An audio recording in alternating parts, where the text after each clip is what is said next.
The moment Isabella Carter heard her husband laugh behind the closed doors of his study, something inside her turned cold. It was not the warm laugh she had heard on their wedding day in the small white church in Charleston. It was not the soft sound he made when guests congratulated them or when he held her hand in public. This laugh was sharp and distant. It was the kind of laugh a man makes when he believes he is safe from being heard. Isabella had been walking down the long hallway of Blackwood Manor with a folded letter pressed to her chest. The doctor in town had written it himself that morning. His handwriting had been careful and clear. She had read the words 3 times before leaving his office. 6 weeks pregnant, healthy, strong heartbeat. She had imagined how she would tell her husband. She had pictured his surprise, or maybe even joy. She thought he would lift her in his arms. She believed this child would bring them closer. But now she stood frozen outside the heavy oak door of his study. The door was not fully shut. It stood slightly open, just enough for voices to slip through. She should have walked away. She should have knocked. A proper wife did not stand in corridors listening. But something in his laughter held her still. The house felt different suddenly.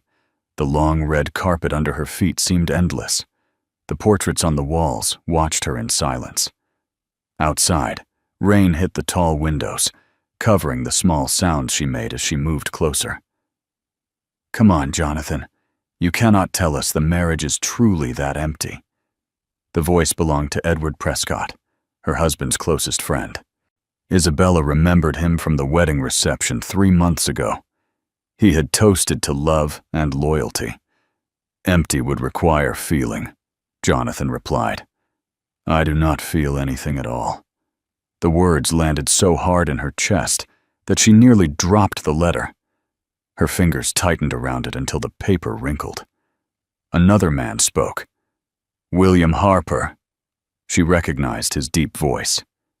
"You had your choice of women in this county, half of them prettier, most with stronger families. Why her?" Silence followed. Isabella could hear the crackle of the fireplace inside the room. She could hear the sound of glass touching glass as someone poured another drink. She could hear her own heartbeat pounding in her ears. When Jonathan finally spoke, his voice was calm. "She was the easiest decision I ever made. She in with land." What the hallway tilted around her. Land. Edward laughed softly. "Surely not just land. She seems gentle enough." "Well-behaved, gentle," Jonathan repeated. "Yes." "That is a fair word. She is gentle, quiet, plain. But her father's property borders mine on 3 sides. When we married, it all became one estate. Timber rights, river access, mining shares. More than most men will ever own." Isabella pressed her hand against the wall to steady herself. The stone felt cold against her skin. "So it was business," William said. "Of course it was business," Jonathan answered. "Her father was desperate. Everyone knew her prospects were limited. When I offered marriage, he agreed before I finished speaking. I barely had to negotiate." The men laughed again. Isabella felt heat rush to her face. Plain. Limited prospects. She had never believed herself beautiful, but she had hoped she was enough. She had tried so hard these last 3 months. She had memorized Jonathan's favorite meals. She had learned the names of every worker on the estate. She had practiced speaking with confidence at dinners, so she would not embarrass him. And all of it had meant nothing. "What about the girl herself?" Edward asked. "Does she bore you?" There was a short pause. "I barely notice her," Jonathan said. "She stays in her rooms, reads her little poems, does whatever wives do. I appear beside her at dinner. We attend church together. That is enough. She is part of the estate now, like the horses or the furniture, necessary for an heir one day. Nothing more." The letter in Isabella's hand suddenly felt heavier than iron. 6 weeks. And she was already carrying the heir he spoke of as if it were another purchase. "I must say, Jonathan," William continued, "you hide it well. At the Bennett ball last week, you looked devoted." "That is called good manners," Jonathan replied. "Society expects a man to look proud of his wife. I play my role. She plays hers. It keeps everything simple." "Does she know?" Edward asked quietly. "That it was only for the property?" "Of course not," Jonathan said with a small laugh. "She writes poetry about love. She believes in grand feelings. It is better she stays happy. A content wife causes no trouble." Isabella felt something inside her break open. He had read her poetry, the small leather notebook she had searched for last week. He had taken it. He had read her private words and laughed about them. "Cold keeps a man strong," Jonathan added. "Feelings only make you weak. My father taught me that before he died. Every decision must bring profit. I chose well." Profit. Isabella had woken each morning believing she was building a life. She had believed she was loved. Now she understood she had been a transaction. For a moment she thought she might collapse. The hallway felt too narrow, the air too thin. But instead of tears, something else rose in her chest. It started small, then grew steady and hot. Not sadness, not fear. Something clearer. She bent slowly and picked up the letter she had almost dropped. She smoothed it carefully against her skirt. The doctor's words were still there. Confirmation of pregnancy. Estimated delivery in early spring. Her hand moved to her flat stomach. Jonathan considered her furniture. He believed she was gentle and simple and unaware. Well, he was wrong. Inside the study, the men began talking about hunting season, about railroad expansion, about investments. They had already moved on from her. Isabella stood very still for several seconds. The rain continued against the windows. The house seemed to breathe around her. Then she turned away from the door. She walked down the hallway without making a sound. Her back was straight. Her steps were slow and careful. Behind her, her husband laughed again. He had no idea that the quiet wife he barely noticed had just heard every word. He had no idea that she carried his child. He had no idea that something inside her had changed forever. By the time Isabella reached the far end of the corridor, her hands were no longer shaking. Her breathing was calm. If he believed marriage was a transaction, yet then she would learn the terms of it fully. If he believed she was too simple to understand estate matters, then he would soon discover how wrong he had been. She slipped the doctor's letter into the pocket of her dress. She would not confront him tonight. She would not cry in front of his friends. She would not beg for affection that had never been real. Instead, she would think. She would plan. Jonathan Carter believed he had gained land and secured his future. But he had just made one mistake. He had underestimated his wife. The rain had stopped by the time Isabella reached the eastern wing of Blackwood Manor, but water still dripped from the roof in a slow, steady rhythm. The sound followed her as she moved through the narrow servants' corridor, a hidden passage she had discovered during her first lonely week in the house. But back then she had wandered out of curiosity. Now she moved with purpose. The estate office waited at the end of the north hallway. Jonathan spent hours there each morning, reviewing ledgers and signing documents. On the day he had shown her the room after their wedding, he had smiled politely and told her she need not concern herself with such matters. Then he had guided her out before she could ask a single question. She stopped outside the office door. Her hand hovered over the brass handle. A proper wife did not enter her husband's private office without permission. A proper wife did not search through contracts. But a proper wife was not compared to furniture. She opened the door. The room smelled of leather and tobacco. Heavy curtains blocked most of the light. The dark wood shelves reached from floor to ceiling, filled with thick ledgers labeled by year. The large desk stood in the center, neat and organized, every paper stacked with care. For a moment she stood still, listening.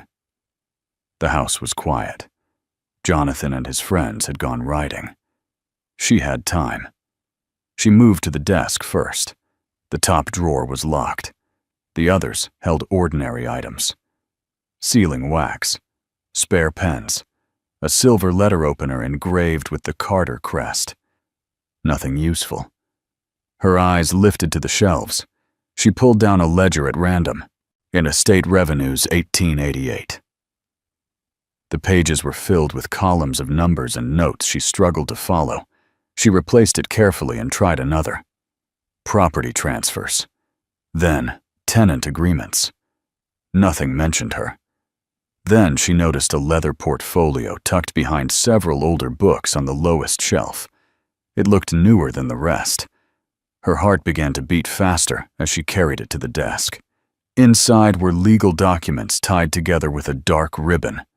On the top page were words that made her breath stop. Marriage settlement between the estate of Henry Whitaker and Jonathan Carter of Blackwood Manor. Her father's name, her husband's name. She untied the ribbon slowly and began to read. The language was formal and difficult, but certain phrases stood out clearly. Transfer of title, exclusive mineral rights, water access, timber holdings, complete absorption into the Carter estate. Page after page listed the lands that had once belonged to her father. Not gifted to her, not protected for her, signed away. Then she reached a clause near the end.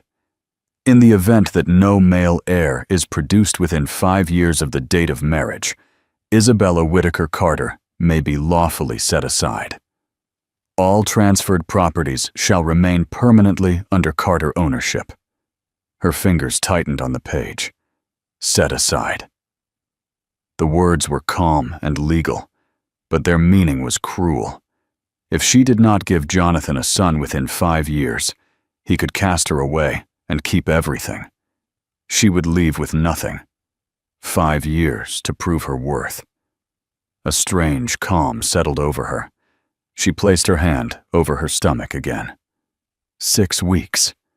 He did not yet know she carried his child. But if she told him now, he would see it only as success, a completed bargain. He would own her more completely than before. But if she waited, she would have time. Time to understand every detail of this agreement. Time to prepare. Footsteps echoed in the hallway outside. Her breath caught in her throat. She pushed the papers back into the portfolio, her hand suddenly clumsy. The footsteps grew louder. She recognized Jonathan's voice. He was returning. There was no second door, no quick escape. In her panic, she knocked the portfolio from the desk. Papers scattered across the floor. The doorknob turned. With no time left, Isabella gathered what she could and rushed behind the heavy velvet curtains that framed the tall window. She pressed herself flat against the cold glass as the door opened. I am telling you, Edward, the railroad will double the value within 2 years, Jonathan said as he stepped inside. Their boots crossed the wooden floor. Another set of footsteps followed. I admit it was a clever arrangement, Edward replied, though I do feel a small amount of pity for your wife. Do not waste it, Jonathan answered calmly. She has comfort, a title, security. That is more than most women receive. Isabella held her breath. The thick fabric brushed against her face. She could see their shadows moving across the room. Does she understand how much her father gave up? Edward asked. Jonathan laughed softly. Of course not. Why would I trouble her with legal details? She is too meek to question anything. Meek. The word burned hotter than the others. And even if she entered this office, Jonathan continued, she would not understand the contracts. I know my wife. She is exactly as I need her to be. Quiet, grateful, unaware. Behind the curtain, something inside Isabella hardened. She had spent months trying to be small so he would feel comfortable. She had softened her opinions. She had hidden her intelligence. She had believed love required patience. Now she understood patience had only made her invisible. Something scraped across the floor. "What happened here?" Jonathan asked. "Probably the wind," Edward replied. "The window must be loose." Isabella pressed harder against the glass, praying it would not move. They gathered the scattered pages and placed them back on the desk. After a few more minutes of talk about investments, the men left the room again. Silence returned. Isabella counted slowly to 100 before stepping out from behind the curtain. Her legs felt stiff, but her mind was clear. The portfolio had been returned to the shelf. Most of the papers were in place, but on the corner of the desk lay one single sheet that had not been collected. She walked toward it carefully. It was a letter written in Jonathan's handwriting. The date was from 2 weeks earlier. "My dearest Clara," it began. The rest of the words blurred for a moment before she forced herself to read. Clara lived in Savannah. Jonathan visited town twice each week under the excuse of business meetings. He wrote of longing, of missing her company, of counting days until he could return. The tenderness in his writing was something he had never once shown his wife. Isabella did not cry. She folded the letter neatly and slipped it into her dress. Now she understood everything. He had married for land, when he kept a mistress for affection. He expected obedience from one and pleasure from another, and he believed both women would remain silent. When she left the office, she did not hurry. She walked back to her rooms with calm steps. That night, while Jonathan dined in town, Isabella sat alone at her writing desk. A candle burned low beside her. She placed the letter from Clara into the flame. The paper curled and blackened until nothing remained but ash. She did not burn it from jealousy. She burned it because she no longer needed proof. The plan had already begun forming in her mind. Earlier that afternoon, she had searched through old boxes in the attic that once belonged to her mother. Inside, she found documents that Jonathan had overlooked. Property passed down through her mother's family, and a small coastal cottage in North Carolina, shares in a textile mill in Pennsylvania, investments in a shipping company based in New York. These had never belonged to her father. They had never been part of the marriage settlement. They were hers. The discovery felt like light breaking through heavy clouds. She had her own means, her own income. Jonathan believed he had secured everything, but he had not secured her entire world. Isabella pulled fresh paper toward her and began to write letters. She wrote to the manager of the mill, to the shipping company directors, to the caretaker of the coastal cottage. She signed her own name with steady confidence. Then she placed her hand once more over her stomach. This child would not grow up believing love was a bargain. Jonathan Carter believed every relationship was a transaction, yet he had calculated the value of land and timber and water, but he had failed to calculate one thing: the strength of the quiet woman he had chosen to underestimate. 2 days later, Isabella received her answers. The replies arrived quietly, delivered with the morning mail as if they were ordinary letters. But they carried more power than any document Jonathan kept locked in his office. The manager of the textile mill confirmed steady profits and assured her that dividends had been set aside in her name for years. The shipping company directors expressed surprise that the granddaughter of their original investor had finally written. They welcomed her involvement and promised full financial reports. The caretaker of the coastal cottage wrote that the house overlooked the Atlantic, small but strong, and could be prepared within a week. Isabella read each letter slowly. She felt something settle inside her chest that she had not felt since before her wedding. Safety. That evening, Jonathan entered her room without knocking. He looked slightly irritated, as though her private space were an inconvenience. "I will be traveling to Savannah next week," he said.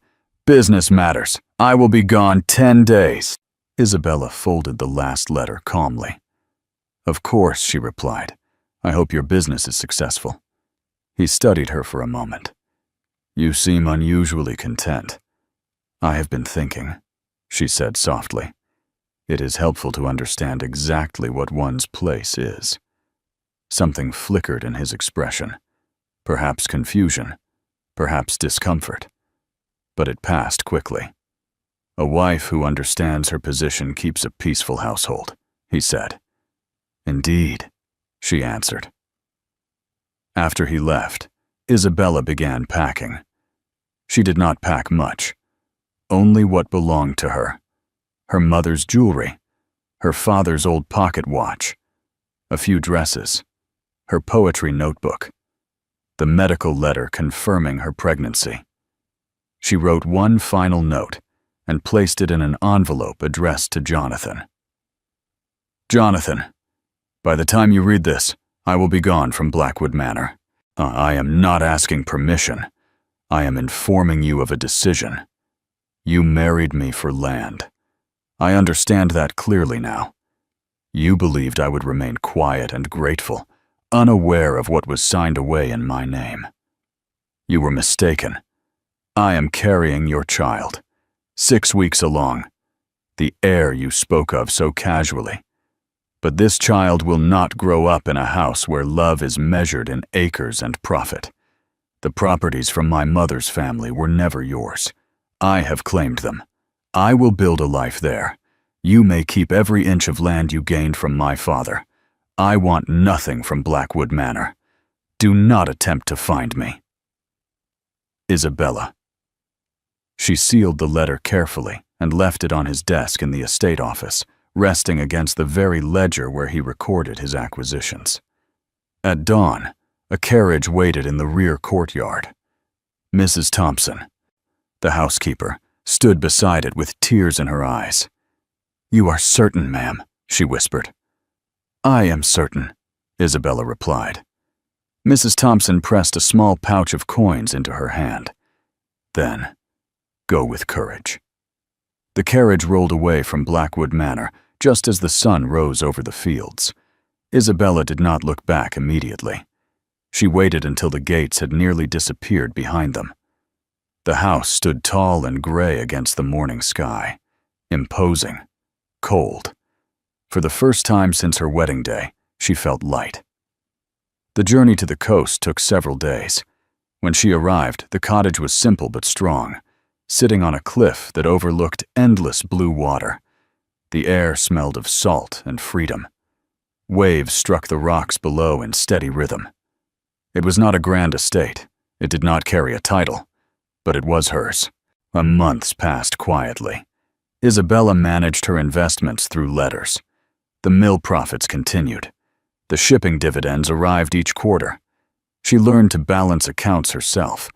She hired a local woman to help with the house. She walked along the shore each evening, speaking softly to the child growing inside her. Winter faded into spring. One afternoon, as sunlight poured through the cottage windows, her daughter was born. A daughter. Isabella held the tiny child against her chest and felt tears fill her eyes for the first time in many months. Not tears of pain, tears of gratitude. She named her Catherine, after her grandmother, the woman who had wisely kept her property separate and had quietly secured her granddaughter's future. Catherine had dark hair like her father, but her eyes were Isabella's. Strong, observant. As she rocked her newborn beside the open window, listening to the ocean below, Isabella thought of Jonathan Carter. She imagined the moment he had read her letter. The shock, the anger, perhaps even the fear of losing control. He had calculated every part of their marriage. He had measured land, timber, and profit. But he had forgotten one truth. In any transaction, both parties have the power to walk away. She had walked away. Years later, Catherine would grow up knowing the full story. She would understand that her mother had once stood behind a closed door and heard words that could have broken her forever. Instead, those words had set her free. Isabella no longer felt bitterness when she remembered that hallway at Blackwood Manor. She felt gratitude for the moment she had been forced to see the truth. Yet because the bravest choice she ever made was not marrying for love. It was choosing herself when she realized love had never been offered at all.